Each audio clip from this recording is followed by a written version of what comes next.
My cat Freddie loves to be brushed and cuddled. But stirring up his cat allergens meant sneezing and itchy eyes. Then I found Purina One Live Clear. It's cat food that reduced the major allergen and my suffering in as little as 21 days. Now, we feel closer than ever. If you have issues with cat allergens, you really need to try Purina One Live Clear. Try new Purina One Live Clear today. Purina One, a difference from day one. This is Let the Record Show, using common sense. Now, here are your hosts, Judge Richard Weinberg and Chairman Jesse Garcia. This is Let the Record Show. I'm Judge Richard Weinberg. With me is my good friend, esteemed colleague, Chairman Jesse Garcia of the Republican Party. Jesse is the Vice Chair of the State Republican Party, as well as being the County Chair of the Suffolk Party. Jesse, we have a very interesting show today. You and I will do the first segment together. We're supposed to be joined by Congressman Nick LaLota at the second segment, and next by the town supervisor of Brookhaven, Ed Romaine, who's running for county executive and who's been endorsed by Newsday. Both very distinguished public servants and very decent people. We can talk about them a little later. And then you and I, of course, will do the closing segment. I want to begin this, Jesse, because these are very, very troubling times. And you have the terrorist war against Israel. And you have all kinds of rationalizations. Well, it's a colonial power. They're occupiers, which, by the way, is both historic nonsense as well as being factually inaccurate in terms of the current times. And they keep saying they want to have a ceasefire. Well, that's very nice. They slaughter 1,400 people, including, 32 or 34 Americans. They have about 10 or 12 Americans being held hostage. And you have physically hostage that were grabbed out of Israel's territory. And then you have at least a couple of hundred Americans that are being kept from going through the gates back into Egypt so they can get home. So this is truly a terrorist organization who slit the throats of, raped women, chopped heads off, put infants inside of ovens and baked them. And they're the ones who say that they're the victims, that they're oppressed. To me, they're bloodthirsty, cruel, vicious terrorists, and it's about time the world woke up. And with respect to all the college students, so we'll get into this later, but with respect to all the college students and the academics and the media people who are justifying this, they're talking about justifying the destruction of civilization, Jesse. Let me read you this, and then I want to get your thoughts. This came from a famous pastor in Nazi Germany. His name is Martin Niemöller. And there are various forms of this because he talked about this extemporaneously. But the quote I was able to get, and this is exactly what Netanyahu was talking about when he gave his speech the other day. In Germany, they came first for the communists, and I didn't speak up because I wasn't a communist.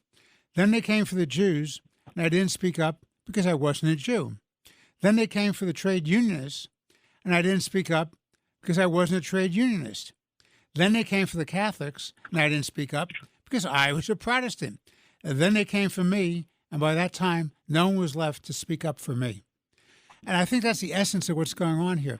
If you look at the Islamic charters, the Islamist charters, which they try to back by political doctrine as well as religious doctrine, fundamentally, it's a hegemonic agenda to take over the world, to dominate the world, and to impose their religious beliefs on all so-called non-believers, which, by the way, includes our own fellow Muslims, because there's always the fight between the Sunnis and the Shiites and other factions in the Muslim community, and they kill each other historically if you don't abide by their particular rule. ISIS was an example of that, and Hamas is an example of that, and Hezbollah is an example of that. So that's the beginning of the discussion, Jesse. What do you think about this? I think that what you just described is absolutely true. That for too long we have, at least for the last several years, we have, as a society, and as a community of freedom-loving, liberty-loving individuals, have not taken this threat seriously. And our inaction, and I say that about the United States foreign policy over the last 2 years, which has been abhorrent, has allowed this to happen. This is an attack not just on the Israeli people. It's an attack on innocence on all sides. It's an attack on the Western civilization. It's an attack of freedoms, liberties, democracies, and republics. These are bullies and thugs that need to be responded to with in kind. They need to be, there needs to be decisive, swift action. The time for words and rhetoric is over. No more appeasement. It is time for, for nations like the superpowers like the United States, its allies in NATO, and European countries, and also those in the Middle East, to finally firmly say no to this, because as that pastor said, it will not end, and eventually we will be next. And I believe that, I don't agree with his policies or his handling of the institution of the FBI, but Director Wray said that, he was a little confusing, said that, we should be concerned, but then we shouldn't be concerned about, attacks here domestically. I'm concerned. I believe all Americans should be concerned. I believe all Europeans and members of the European Union should be concerned. I believe that those allies in the Middle East should be concerned, because there are this is a proxy war going on right now. And, we will talk about it later on, but there is an axis of evil, a growing membership in this axis of evil. When we grew up learning about World War II, the axis of evil was Italy, Germany, and Japan. Here, the new axis of evil is China, Russia, Iran, Venezuela, Cuba, and North Korea. The membership goes on, and now encapsulates both hemispheres. We need action. We need direct support action, because like the Ukraine and here in Israel, these, whether it be war in Ukraine on freedom-loving countries in our society, or on democracies and republics like Israel, these battles will come to our shores. We went through this with Pearl Harbor, and we went through this in my lifetime with 9/11. I don't want it to go on in your grandchildren's lifetime, or my son's lifetime, or their family's lifetime. Well, this is the problem, and I've talked about this. Evil is evil, and evil should be called out. And all that it takes, and this is not my quote, I'm borrowing from someone else, all that it takes for evil to triumph is for good people to remain silent. And that's the problem. And now you have much more than silence. You have people who are adopting the values and the culture and the narrative that they're entitled to do whatever they want, as long as they tell everybody that they're victims and they're oppressed. So it's okay to rape women, drag their naked bodies through the street. It's okay to rip bodies from pregnant women, of the little babies, rip them out of the mother's stomach and execute them. It's okay to chop their heads off. It's okay to throw them into ovens. It's okay to take hostages from 20 or 30 different nations and hold them in captivity. It's okay to deny people the ability to leave who are not combatants or citizens of Palestine, but are people who happen to be there for whatever reason. They were there visiting family or doing work. They won't let them leave. They build terrorist encampments underneath residential buildings, underneath schools, and underneath hospitals. And one of the most important places to have an attack to stop this barbarity and to put an end once and all for Hamas is to get the command center of Hamas. And guess where they're located? Under the biggest hospital in Gaza, which has 4,000 employees and about 1,200 or 1,400 patients. Now, the laws of war, which everybody keeps talking about, which is very, very nice, the laws of war. Laws of war say if you have a valid military target, if there's collateral damage, that's the way it is. It's unfortunate, it's regrettable. Nobody wants to see a loss of life of innocence. But don't put your people as hostages themselves, where you're trying to build up the body count so you can go out there and win a public relations narrative. And that's what they do. In fact, Alan Dershowitz, who we both know well, and who's a frequent commentator on Katz and Cosby on Tuesday nights and I'm with the show every night, but Alan, the great Harvard law professor, is writing a book. It's going to be released any time now. It's talking about the deliberate, calculated use, Jesse, of using the Palestinians as cannon fodder to get an agenda. Now, what is that agenda? The agenda, Jesse, is not a two-state agenda to live in peace. The agenda is to wipe out the state of Israel and its inhabitants. When they say from the river to the sea, they mean all of Israel, to totally exterminate that. So when everybody says, well, the solution is two states, since the founding of Israel, there have been 4 attempts to have a two-state solution, all rejected by the Palestinian power brokers. Before the recognition by the UN of Israel, there were at least 2 attempts under the British to do the very same thing. It's always been rejected. There have always been wars declared. Israel wants peace. Israel wants peace so badly that it entered into the Abraham Accords under Trump as president, making arrangements to work with other Arab countries. And they were doing that. They're doing it successfully. And the Saudis were on the cusp of joining that. And then what happened? They attacked. It's not a coincidence they attacked because they want to undermine the Saudi-Israeli, the peace negotiations to have them join the Abraham Accords. Israel allowed 17,000 Gazans into their territory, Jesse, with work permits so they could have jobs and take care of their families. And where do you think the intelligence came to give away where the weakest vulnerabilities were, the Israelis? From some of those 17,000 people who had the work permits. So this is very serious business. You have an enemy that's dedicated to destruction. In fact, the political leader of Hamas, Jesse, in a statement right after the first attack, specifically said, this is just the first attack. There'll be a second attack. There will be a third attack. There'll be a fourth attack. This will go on and on and on until Israel is blown off the face of the earth. There is no Israel. What say you? I don't know how much more I could add to that because that was truly comprehensive and accurate. But again, I will say that we have no choice. If even those who feel like the United States should stay out of other countries' businesses and such, this is our business. This is our business because it's going to come to these shores. It's already come to our shores. We need to step up in support of our greatest Middle East ally and the only true republic in the Middle East, which is Israel.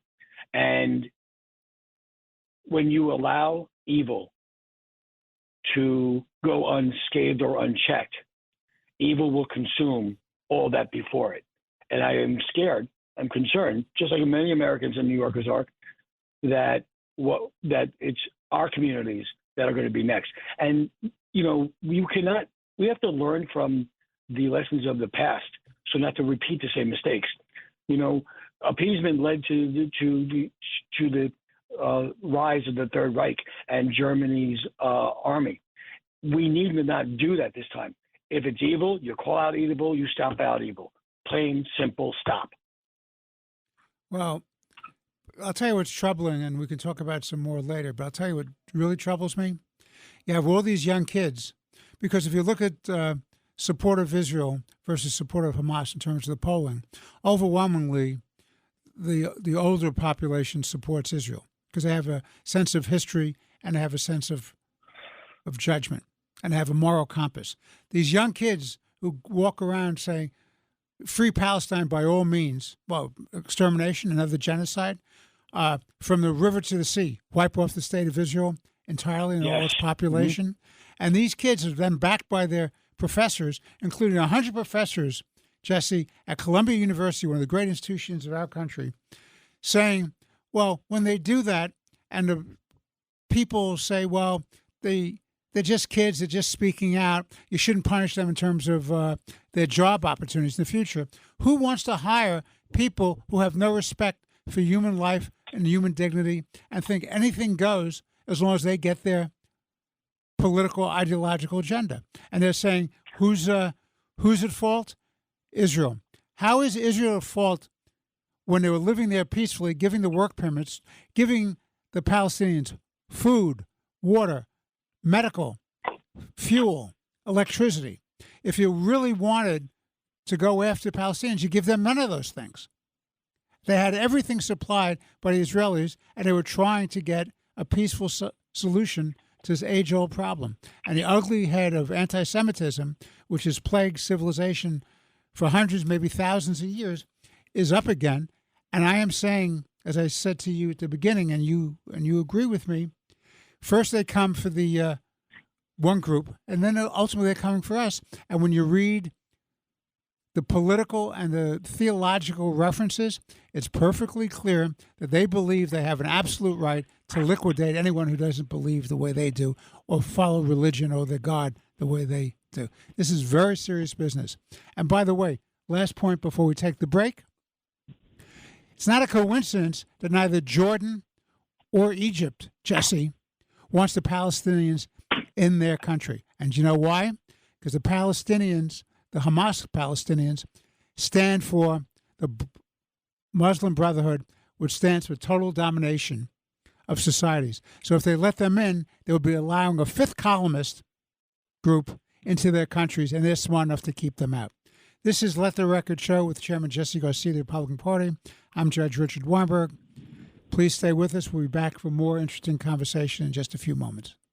If you're having problems with your septic system and you're tired of spending so much money each year to have it pumped, then SeptiClean is the answer for you. SeptiClean is an advanced specially formulated blend of bacteria used in the treatment of home and commercial septic systems. The breakdown of waste in your system relies on biological activity of naturally occurring bacteria. SeptiClean restores the natural biological process in your septic system and boosts the existing biological activity. SeptiClean is completely safe on all plumbing and can help prevent expensive emergencies in pumping. SeptiClean has approximately 6 to 100 times the bacteria count of other leading off-the-shelf brands in a 1-year supply. SeptiClean comes in a water-soluble pack, which you flush down the toilet once a month with no mess or stress. Save time, money, and maintenance on your septic system. Find SeptiClean at Emporium True Value Hardware on Main Street in Sag Harbor, or visit micro-tab.com. That's micro-tabb.com. Micro-tabb.com. How does PwC take your company to the leading edge? They bring the sharpest minds in tech to your team, so you can bring the ideas that will transform your business. They're passionate about your industry, so you can walk into any room with every advantage. And they're with you every step of the way, so you can know you're headed in the right direction. PwC builds for what's next, so you can get there now. Get started at pwc.com/us/leading edge. Ryan Reynolds here from Mint Mobile. I don't know if you knew this, but anyone can get the same premium wireless for $15 a month plan that I've been enjoying. It's not just for celebrities. So do like I did and have one of your assistants switch you to Mint Mobile today. I'm told it's super easy to do at mintmobile.com/switch. Upfront payment of $45 for 3-month plan, equivalent to $15 per month required. Intro rate first 3 months only, then full price plan options available. Taxes and fees extra. See full terms at mintmobile.com. This episode is brought to you by LifeLock. Not everyone is careful with your personal information, which might explain why there's a victim of identity theft every 5 seconds in the U.S. Fortunately, there's LifeLock. LifeLock monitors hundreds of millions of data points a second for threats to your identity. If your identity is stolen, a U.S.-based restoration specialist will fix it, guaranteed, or your money back. Save up to 40% your first year by visiting LifeLock.com/podcast. Terms apply. Your snacking routine can get a little dull. Time for a light and fit remix. Like a crunchy storm of graham cookies, caramel pearls, and dark chocolate, showering down into a smooth, creamy yogurt. Enjoy 3 light and fit remix varieties with craveable flavors and up to 120 calories and 10 grams of protein per 4.5-ounce serving. See remixyogurt.com. This is Let the Record Show, using common sense. Now, here are your hosts, Judge Richard Weinberg and Chairman Jesse Garcia. This is Let the Record Show. We're back for our second segment. I'm Judge Richard Weinberg. With me is my good friend, esteemed colleague, Jesse Garcia. Jesse's the vice chair of the state Republican Party as well as the county chair of the Suffolk County Party.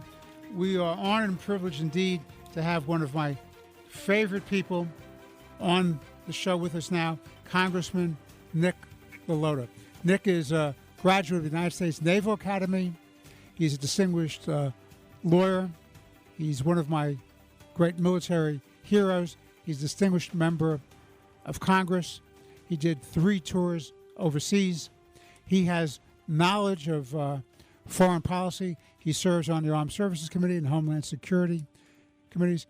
Nick, welcome back to Let the Record Show with Chairman Garcia and myself. Good to be on with you, Judge. You too, Chairman. Looking forward to our dialogue. So let me begin, and we have some time to talk, but let me begin. There was this, and remember, as I always say when I talk to you wonderful gentlemen, that some of my best friends are Republicans. As the House Democrat, I was absolutely aghast, Nick, about the failure of the Republican caucus to elect the Speaker, and more importantly, to dethrone Kevin McCarthy, who in my view was an excellent Speaker, who worked across the aisle, who worked with the Democrats. They had a bipartisan resolution to raise the debt ceiling. They had a bipartisan solution to have a continuing resolution so the government wouldn't be closed down.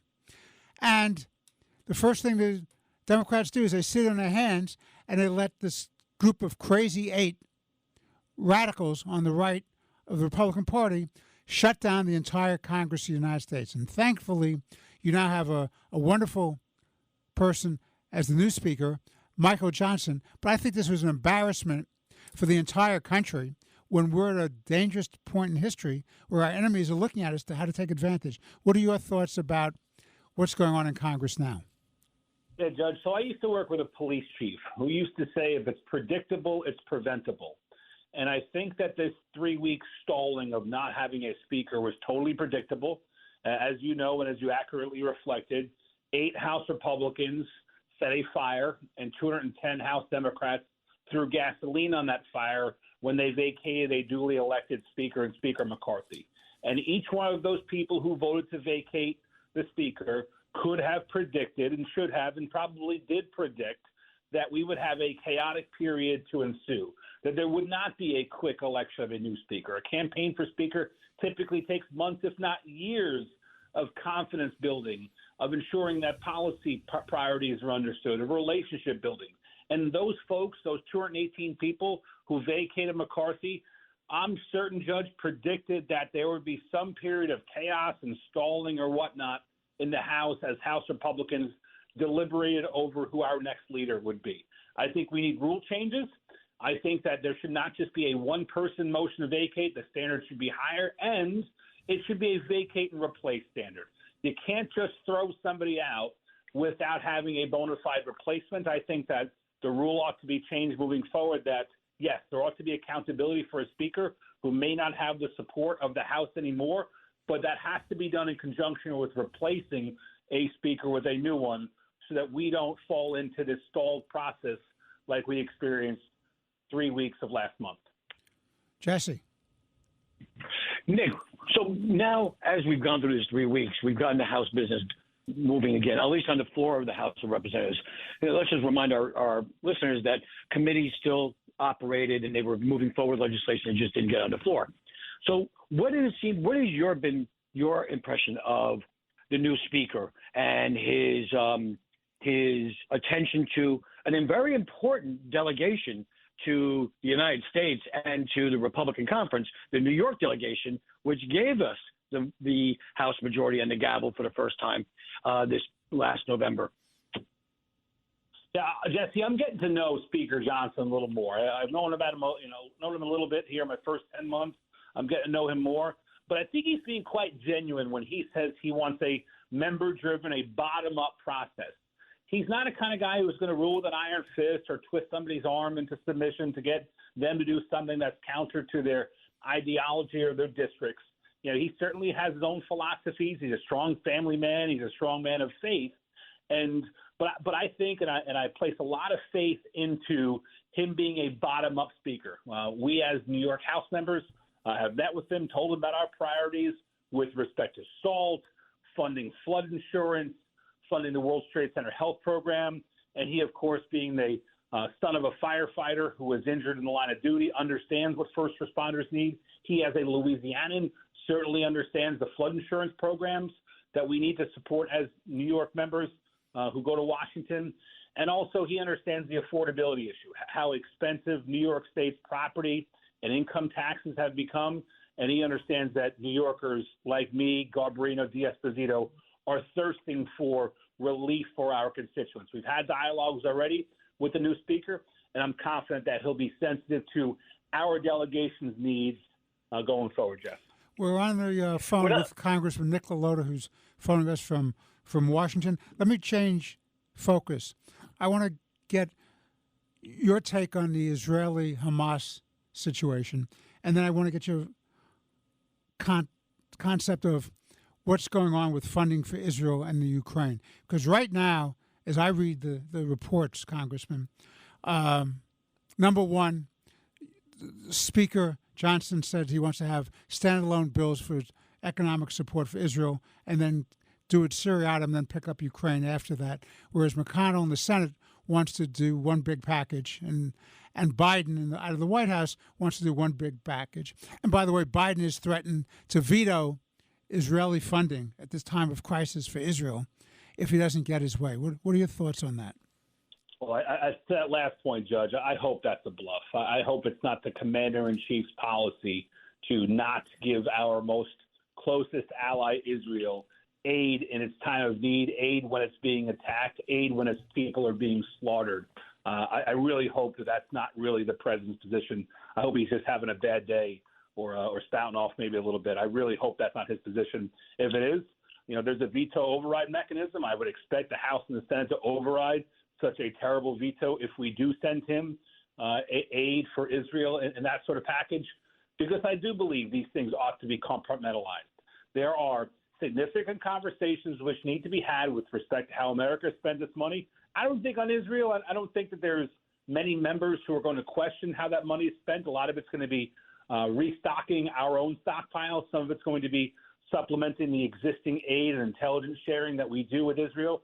There's really not that much dissent in Washington about sending the aid over there. Conversely, there is a lot of dissent on Ukraine aid.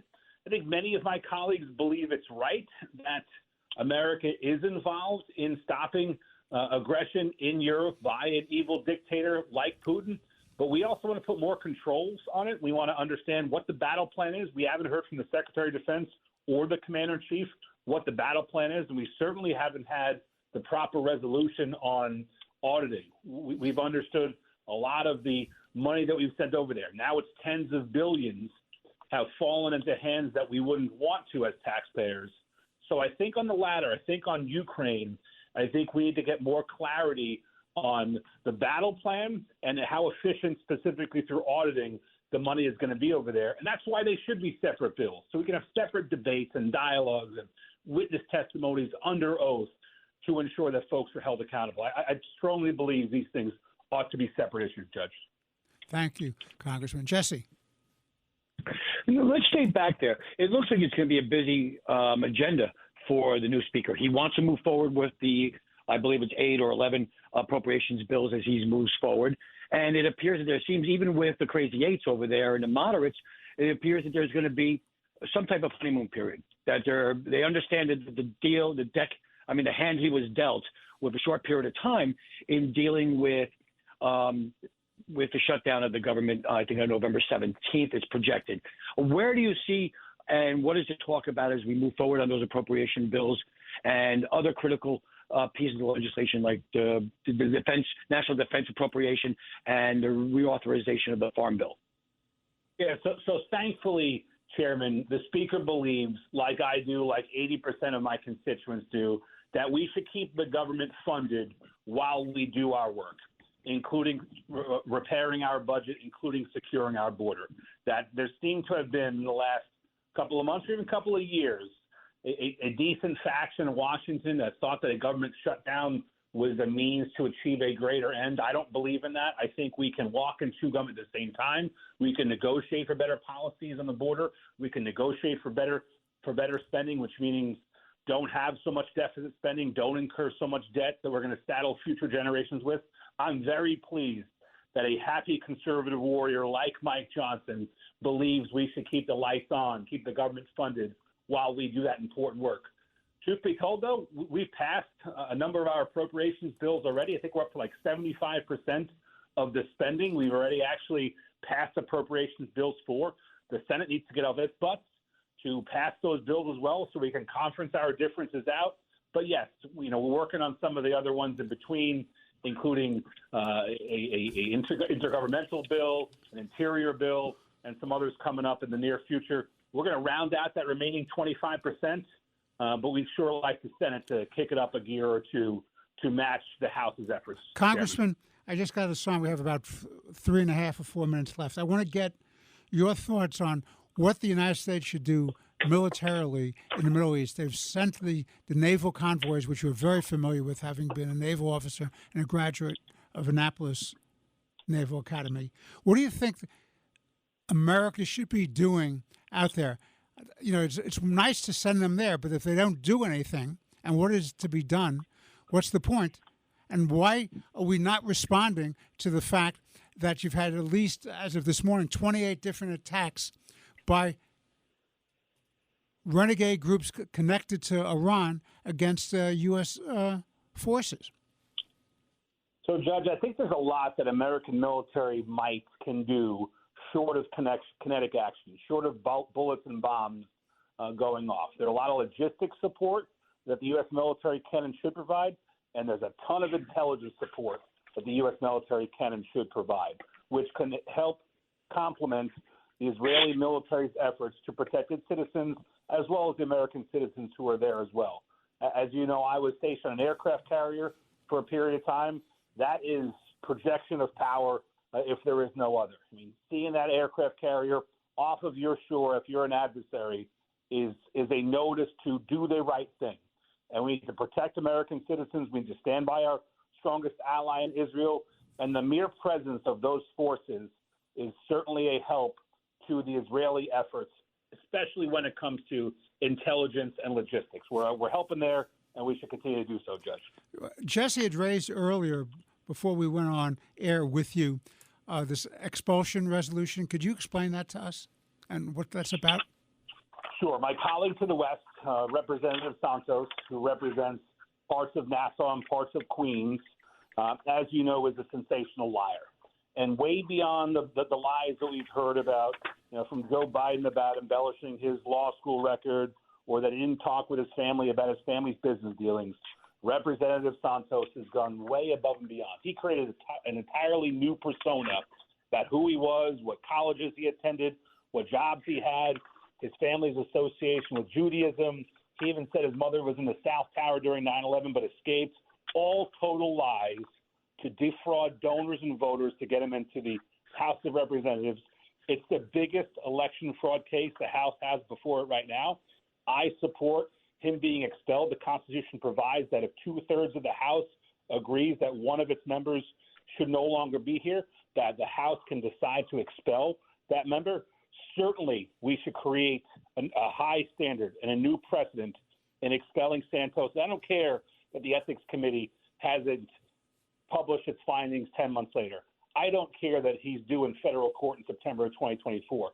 Everybody, my constituents and I, know the facts on Representative Santos, that he lied about everything. And by the way, he admitted to the lies about his family, his education, his professional background, his association with Judaism, his association with 9/11. He's admitted to all that already. He should not be afforded any more due process. He should be expelled.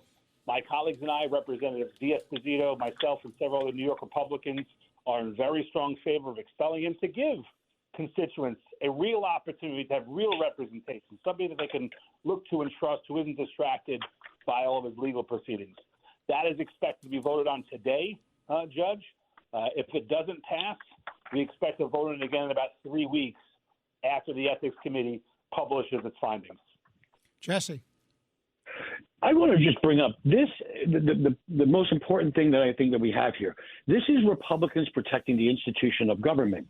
It's very easy. If Democrats were in control and they had a slim majority, as the Republicans do, they would think nothing of they would do everything in their power to make sure an expulsion resolution from their own caucus or the opposing caucus making it to the floor. But here it's Republicans making sure that the institutions is correct and moving forward. I mean, and Nick, you must be getting kudos for this in the district, that you're putting the needs of the American people in the House of Representatives ahead of party politics. You know, Jesse, you know me to be a proud, common sense conservative, a reasonable Republican, but I think we got to call it like we see it. I don't think we can put on the partisan blinders when somebody with our own party falls so far below a standard of conduct that normal people want to hold ourselves to.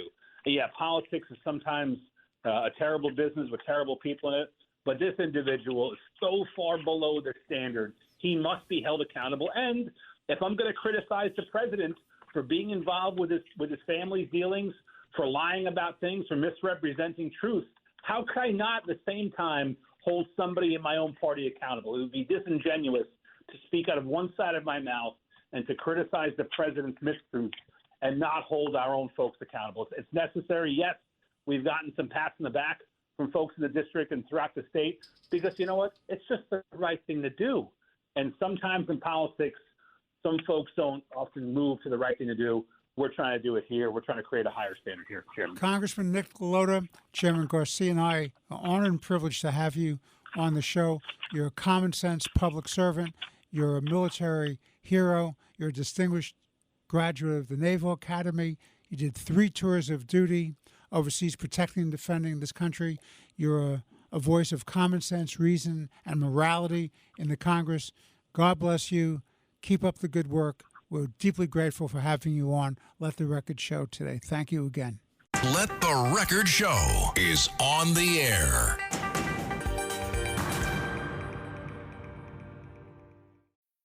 Of course you love a pint of Ben & Jerry's, but maybe you don't love sharing your pint of Ben & Jerry's. No problem. Now you can share the love with Ben & Jerry's new Scoop-A-Palooza. 28 whole ounces of crowd-pleasing flavor in a single tub. It's an instant ice cream party. And if that means your favorite pint is left just for you, so be it. Ben & Jerry's new 28-ounce Scoop-A-Palooza. Made for sharing in 4 larger-than-life flavors. See benjerry.com/palooza. Hosting season's here. Are your windows guest ready? Early access to Blinds.com's Memorial Day mega sale is on now. Blinds.com invented a better way to shop for window treatments, completely online with upfront pricing, no showroom markups, no salespeople in your home. Choose from classic shutters to outdoor shades and more, all backed by our 100% satisfaction guarantee. Shop Blinds.com's Memorial Day mega sale early access now. Save up to 40% site-wide, plus a free measure. Blinds.com. Rules and restrictions may apply. This episode is brought to you by Progressive Insurance. Do you ever find yourself playing the budgeting game? Well, with the Name Your Price tool from Progressive, you can find options that fit your budget and potentially lower your bills. Try it at Progressive.com. Progressive Casualty Insurance Company and Affiliates. Price and coverage match limited by state law. Not available in all states. This is Let the Record Show, using common sense. Now, here are your hosts, Judge Richard Weinberg and Chairman Jesse Garcia. We're back on Let the Record Show with Chairman Jesse Garcia of the Republican Party. I'm Judge Richard Weinberg. And now we're honored and privileged to have the town supervisor of the town of Brookhaven, Ed Romaine. Ed is Republican conservative candidate for county executive of Suffolk County. I have a place out on Suffolk County. I'm looking forward to having the leadership of somebody as experienced, as dedicated as Supervisor Romaine. He's a town supervisor of the town of Brookhaven, which is a population, I gather, in excess of 500,000 people. Geographically, it's bigger than Nassau. He's always had balanced budgets. He's always been for limiting unnecessary taxes. He's been a great leader out in Suffolk. Indeed, he's endorsed by Newsday, which is an amazing thing for a Republican conservative to get endorsed by Newsday and other newspapers. In fact, Newsday calls him the best local town executive in all of the island. Ed Romaine, welcome to Let the Record Show with Chairman Garcia and myself. Your Honor, it's a pleasure to be on with you. There's a lot of issues that are going to decide the future of this county, and I can't wait for Election Day, and hopefully I'm successful, and I have an opportunity to deal with some of those issues. Well, I think you're very well positioned to be the county executive, having been the most successful representative in an executive capacity out on the island, and you're universally acknowledged as such. Could you tell us what the big issues are for you as you go forward? Well, the big issues, I don't have to tell you, as someone from New York City, one of the big issues here in Suffolk is stop unvetted migrants from being placed in Suffolk County. We see what's happening in New York City. We don't want to see that happen here. We don't have the resources to deal with it. It's breaking the city's back. I feel very bad for Mayor Adams because this is a burden, financial burden, that is going to be very difficult for the city to deal with. I think one of the other big issues is public safety. It is the first obligation of every government to provide public safety. Crime is up, and yet we have vacancies in our police department, our detectives, and that we're paying taxes for, but these positions are not being filled. I would fill these positions. I would add more prosecutors. I would make sure we would go after the criminals. And as a county, we do something that a lot of counties don't do. We actually tax your LIPA bill, your electric bill. We tax your home heating oil. We tax your natural gas and your propane. Look, I want to make Suffolk more, not only safer, but more affordable. That's a tax I want to do away with. It's a regressive tax, falls heavily on the poor. We want to make sure that tax is gone if we can. Some of the other things is we want to stop LIPA from hiking our electric rates higher than they're almost, I think, the second highest in the nation. We just can't afford that. We have to keep Long Island safe and affordable. And what are your thoughts about the Democrat-controlled state legislature, which has created this climate of lawlessness because of their pro-criminal, anti-law enforcement agendas? For example, like the cashless bail, where you can't hold anybody in except under very limited circumstances, and there's no discretion given to judges to hold defendants in who are threats to public safety. Well, I think that's disgraceful. Look, my opponent's running on the Working Families line. If you study the Working Families line, they advocate defunding the police, cashless bail, and clean slate for felons, things I don't agree with. I was talking to our DA, Ray Tierney, a great DA, and he said, Ed, if a mosquito lands on your arm, that mosquito weighs about 2 milligrams. You take 2 milligrams of fentanyl, you're dead. But under the state laws, you would need 8 ounces of fentanyl to hold someone on bail. That could kill 114,000 people. Tells you something about our state laws and whether they are based in reality or not. Well, that's a real problem, because Jesse and I have been talking about this for a long time. As the general counsel, the city council, and chief counsel to Peter Vallone, the speaker, we're the ones who created the Safe Street, Safe City program. And we recognized way back when, during the Dinkins administration, if you don't have a safe city, if you don't have high quality of life, if you don't make a good place to raise your children, to walk the streets safely, to engage in the cultural opportunities, go to the medical centers. If people are not safe and they don't feel safe, you lose your population.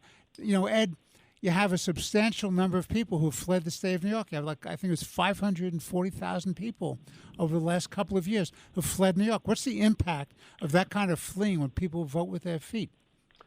That's huge, Your Honor. Look, as a percentage of population, New York lost more population than any other state in the union. It says something about the state policies that the state legislature and Governor Hochul is adopting. Obviously, they are not being met with joy and happiness, and people say, you know what, I can't afford to live in New York, and now with some of the crazy laws they're passing, it's time to leave. and we see more and more people leaving. I'm here to fight for the future of Suffolk County and the people living here. I want to keep Suffolk safe. I want to keep it affordable. I want to make sure we have clean water, we have sewers, we do all the things that are right. But if the state continues its policies, it's just going to drive more and more people away. And I'm going to tell you, if I'm elected as county executive, I'm going to be a strong voice against some of these policies that make New York so unattractive that people leave. Retirees can't stay here. Young people can't get a start here. It's time to change some of the policies that we have in the state. Otherwise, we're going to lose our future. Jesse. Ed, thank you for being here. And it's a unique opportunity for me to be here with you, to interview you. But one of the things I want to share with Judge Weinberg and our listeners is that Ed Romaine does not shy away from a fight. And it does not matter if someone is doing something wrong, he's going to go after them. I want to just give two examples. In the past, people thought that the big banks were all part of, and were funding Republican candidates and such. When Ed Romaine came into office and was he rebuilt Brookhaven South Shore in the wake of the Superstorm Sandy, you saw those zombie homes popping up all over the place that were being used by drug dealers, gang leaders, and really hurting the quality of life and the property values of residents. You initiated a program that's now been copied by other towns throughout Long Island to raise from the streetscape those zombie homes. Maybe speak a little bit about that and how that's helped the quality of life, the improvement of our property values, and the safety of our streets. Well, if you have a zombie home on your street, every other house on that street has lost tremendous amount of value. Who's going to buy on that street with a burnout or wreck or a house where you have drug dealers or squatters living in? We went after suburban blight. At this point, Brookhaven Town alone has taken down 400 homes over the last few years. That has cleaned up, and there's a message there to banks who are holding these foreclosures and letting them turn into wrecks. Hey, either you take care of your property, or if it becomes a zombie house, we're going to take it down. We're going to clean it up. We're going to charge you, put it on your tax roll, and we're going to clean up this property because we owe it to everyone else on that street to do that. So, no, we're not going to allow suburban blight to overtake us. We saw what urban blight did to the cities years ago. We're not going to let it happen here. The broken window theory, which was created by a couple of criminologists, but was the theory that if you have a broken window in a building, the house is going to go under unless you fix that broken window. And what you're talking about, Supervisor Romaine, is the fact that if you don't confront the decay and the lawlessness and declining quality of life, you lose a whole community. And the time to confront that is early up. You just don't let it fester and fester and fester until you lose block after block after block. So your leadership in Brookhaven in going after these zombie homes is very, very important. And our listeners should understand that's how you protect all of Suffolk County. Because what you don't want to have is you don't want to have a zombie town. Because if you have a zombie town, that's going to feed over to the other towns in Hamilton Island. What do you say, Ed? Absolutely. We cannot have zombie towns. We cannot have zombie houses. Zombie houses rob value from all the other surrounding houses. It's outrageous. So if you have an unsafe house, we're going to send the inspectors in. We're going to check it out. We're going to send the engineers in. We'll have public hearing. But eventually, you either clean up that house or we're tearing it down and charging you for tearing it down. So we're serious. And when we've taken down 400 houses in this town, that sends a very clear message. We have no tolerance for suburban blight. We're going to fight for our community and for the future of our communities. And that's only one way that we're going to do it. Other ways that we're going to do is make sure we have sufficient police protection and select enough detectives to go after the criminals. Make sure that we cut the energy tax that are hurting people and making it less affordable to live here. Make sure as we run the town, we eliminate any pipeline debt that we have. Make sure that we stop unvetted migrants. Make sure that we have a clean water program and we spend money on putting sewers in where needed. So, yeah, we have a program to lead Suffolk County into the 21st century and be a shining star. Look, we know what's happening in the state. We have to counteract it. We have to encourage people to stay here. We have to work to create affordable housing for our veterans, for our young. The affordable housing is so necessary. Where do we get our workers from? The entry-level workers. Where do we get our firefighters from? Our ambulance companies. Right now in Brookhaven Town, if you join your fire department or your ambulance company and you serve 5 years, you get 10% off your town taxes. I want to do the same thing in the county. We want to encourage more people to volunteer and get involved in their communities. Your reputation, Ed, as a supervisor of Brookhaven, is that you not only provide the services in a cost-efficient way and responsible way to give back to the community and make it a livable place, but you also do it without being one of these crazy tax and spend executives. Would you explain that? Yeah, I'm a great believer you can't spend money you don't have. We don't go into debt. When I came into Brookhaven, we had some financial problems. Within 2 years, we cleared that up. We have structurally balanced budgets. And for the last 9 years, we have had a AAA bond rating. That's what you have to do. Every year, the state controller judges every municipality in terms of fiscal stress and environmental stress in this state.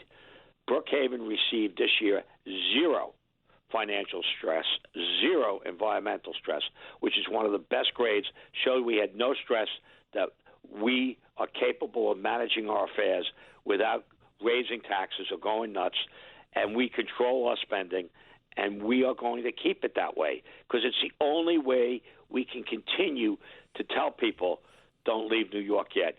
We're in a fight for its future. We're going to make Suffolk a shining star. We're going to stand up and say to the state, wait a second, look at our policies. They're working. Yours aren't. Governor Hochul, stop with the liberal policies. Stop with the tax and spend. We need a better answer if we're going to retain people here in New York State. Well, the problem, and I say this again, I'm known as the House Democrat, the so-called common sense Democrat. You can't, as you correctly point, you can't tax and spend and expect people to stay. You can't allow lawlessness and criminality and low-quality life to prevail and expect people to stay. You can't expect people to stay unless they have affordable housing. You can't expect people to stay when they have a migrant problem and you don't know who's running around your streets. So it seems to me that what you stand for is just common sense for decent, middle-class people who want to raise their families, live out their lives out in Suffolk County, be members of the community of New York State, but be responsible in doing that. And the problem, and I say this as the Democrat, and Jesse knows I say this all the time, the problem, people say, why are you still a Democrat? I say I stay in the party because I want to bring the party back to the center. Right now, the Democratic Party in New York State is controlled by the Democratic Socialists and the Working Families Party, and they do not stand for common sense leadership, responsible government, and high quality life. And we're going to lose if we don't have people like you, Ed, running places like Suffolk County. Your final words to the people of New York. I could not agree with you more. We need to change a policy. We need to change a direction. It's one of the reasons that when Jesse came to me earlier this year, he's the Republican chairman, Jesse Garcia, for Suffolk County, and recruited me to run for county executive. I said yes, because I know the future of New York and the future of Long Island is on the line. We've got to do the right thing. I see the drift taking place. I see people leaving. I want people to stay. I want New York to be the Empire State again. I am so depressed at some of the policies and its impact on the community. So I'm up for the fight. I'm ready to take the lead. I'm ready to show that we can run a responsible government that benefits everyone in Suffolk County.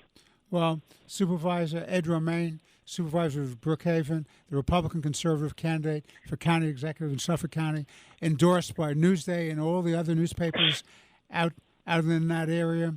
You stand for what I believe all common sense people want, responsible, effective government that protects the people and gives a high-quality life. We wish you very good success next Tuesday in the election. God bless you, and God bless all our good neighbors in Suffolk County. Thank you very much, Mr. Romaine. Thank you, Your Honor. You have a great day. It was a pleasure to be on with you and Jesse. Keep up the good fight. Listeners depend on you for common sense. Thanks again. Mr. Chairman, we'll be right back for our final couple of minutes segment. This is Let the Record Show, using common sense. Now, here are your hosts, Judge Richard Weinberg and Chairman Jesse Garcia. Welcome back to Let the Record Show with Chairman Jesse Garcia of the Republican Party. I'm Judge Richard Weinberg. Jesse, it's been a very interesting show. We've had two outstanding public servants Sunday before on. Election Day. I know, but, well, you know, and Nick Lalotta, the congressman from Suffolk County, who's not up for election, but he's a freshman in Congress, and he's doing a great job of high intelligence, common sense, moral leadership in Congress. I see him as one of the great stars. He's a young man. He's a graduate of the Naval Academy. He's a lawyer, an MBA. I see him as being the future of the United States House of Representatives. I think we're very lucky to have him in Congress representing the people of Suffolk County and New York State. And, of course, having a Republican majority, it wasn't for people like Lalotta and Garbarino and D'Esposito and Lawler and Molinaro, you wouldn't have Republican leadership in the House, which we desperately need.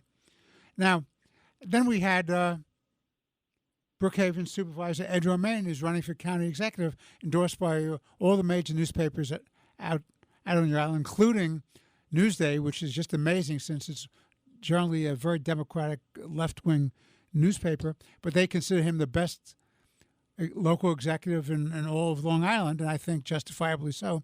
And he stands for public safety, high-quality life, low taxation, and efficient government. So I think he'll be a great county executive, and I wish him well. So we've had two very interesting guests. But I want to wrap up this week's segment by getting your thoughts about this.